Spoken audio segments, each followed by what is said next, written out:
Hello and welcome to this very special edition of Newsmaker. Special because our newsmaker today is a global banker, a central banker, a policy maker, and an academic all rolled into one. My guest is the chairman of Standard Chartered PLC, Dr. José Viñals. Thank you very much, Mr. Viñals, for joining us. But give me a moment before I shoot my first question. Mr. Viñals is not just the chairman of Standard Chartered Bank. Before he took over here, he was the financial counselor for the Monetary and Capital Markets Department of IMF and their chief spokesman on several financial stability issues. He was also a member of the Financial Stability Board. And before that, he was deputy governor of the Bank of Spain, the Central Bank of Spain. And before that, an academic at Stanford University. So a many-sided perspective on global economy is what we are going to get. Thank you very much, Mr. Viñals. You're welcome.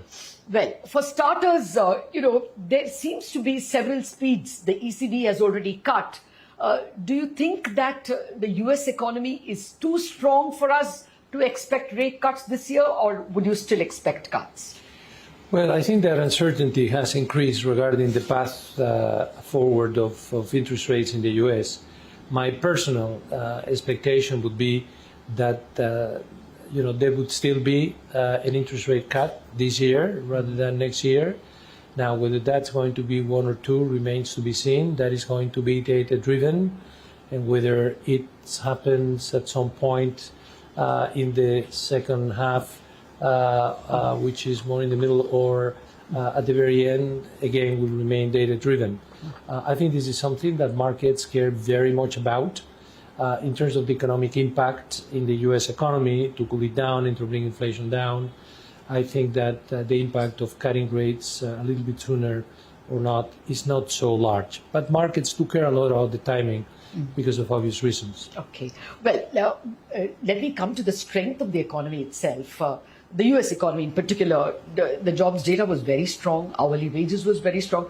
Are you getting a sense that we are in for a resilient global economy? I think the United States is one of the key reasons why, not the only one, but is one of the key reasons why the global economy has remained resilient, in spite of having been affected by a period of the biggest tightening of monetary policy since the early 80s.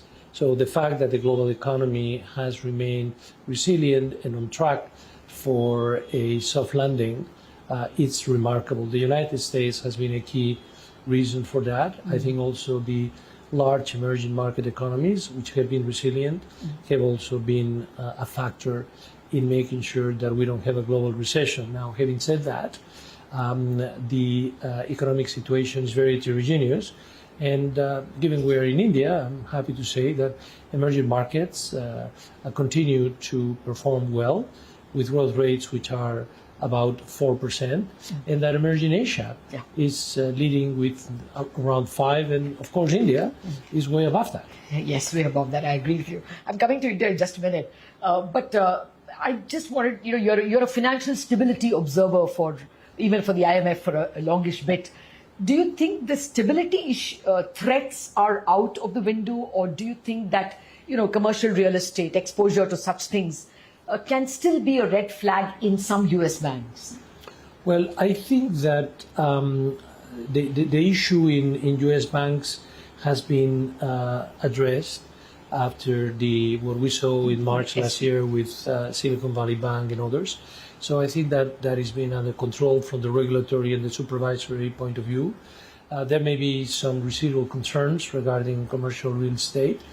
But what I worry about more in terms of global financial stability is more the accumulation of debt that has taken place, and the fact that because of COVID, first because of the global financial crisis, and then because of COVID, we have gone to much higher numbers regarding global debt in advanced economies as well as in many emerging markets. And I think that this is something that in a context of the higher interest rates that we have seen in recent years is not helping. And going forward, even if interest rates come down, they would be at higher rates than what we experienced in the low for long period, and even before because the new normal, I think, is going to be higher than the old normal. And therefore, that, I think, is going to put the public finances on a more difficult path, and that means that fiscal consolidation remains a very important policy area of attention by many, many governments around the world. Yes, and not the least the United States itself. Absolutely. I mean, we have seen the 10-year not climbing down despite softer economic data.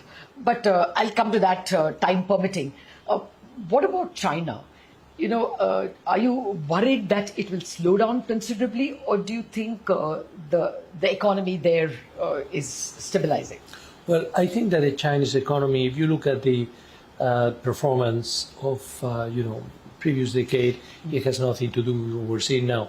But that's natural as well. Yes. As countries, as economies grow and develop, then the growth rate tends to come down.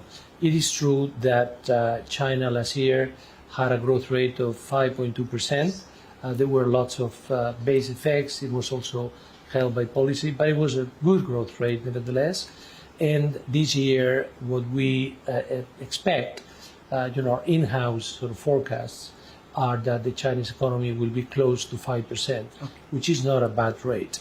Of course, there are challenges in the short term because the Chinese economy is is composed of an old economy. Yeah, it's a two-speed. That's right. It's a two-speed economy. It's the old sort of economy, which is not as dynamic, and the commercial real estate is right, exercising a negative impact there, for example. And then there is a new economy, which is very vibrant. So you have to look at both sides. But again, economy of such scale, which grows this year, at rates which may be close to 5%, if not 5%, which may be the government target. I think this is good news for China, and it's good news for Asia because of the impact that China exerts, and it's good news for the world. And then over the medium term, the growth rate in China will very much depend on the capacity of the country to grow productivity, and that will depend very much also on the dynamism of the new economy sectors. Oh, yes. I mean, I'm asking you the questions on China and the US primarily because, the global ambience is very important even for a largely domestic-facing economy like India. But before I come to India, one more question on China. Do you think it will be a major disinflationary force? We hear a lot of complaints of traders and economists saying that China is cutting prices, EVs, vehicles, so much to capture global market share. Is this going to persist as a disinflationary force, at least this year? Well, I think that you are seeing now some reaction on the part of the advanced economies markets, which are trying to protect themselves against the Chinese competition in this area.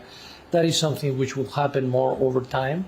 I think that China has, produced these vehicles at lower prices, at very competitive prices, which cannot be matched, but by what advanced economies are producing. So I think that in that sense, you have some, pressures towards reducing prices. But of course, there are many other prices which constitute the overall rate of inflation. And I think that China is no longer the source of this inflation for the world that they were in the past. And of course, going forward, we shouldn't expect that. I think that China's impact is going to be more on the growth side than on the price side going forward. Okay. Yeah, no, I'm not expecting like the great moderation of the 90s, but I constantly hear manufacturers and economists saying that China is cutting a lot of prices, especially in the EV sector. They are, and this is having some impact, but of course, nothing like what was the case in the past. In the 90s. And now I think that the sources of domestic inflation also in advanced economies are very clear, and these are the things that have to be managed by central banks, and they have managed them well because the interest rate increases that have taken place have led to a very significant reduction of inflation. It's been kind of like a Christmas tree. Inflation went up and inflation came down. Absolutely. And what was remarkable is that this coming down of inflation took place in the context of labor markets which were at or close to full employment, which is something that in previous disinflationary episodes hasn't happened. Okay. Well, now I will have to come to the all-important questions on India, but after a very short break, we are back in a jiffy.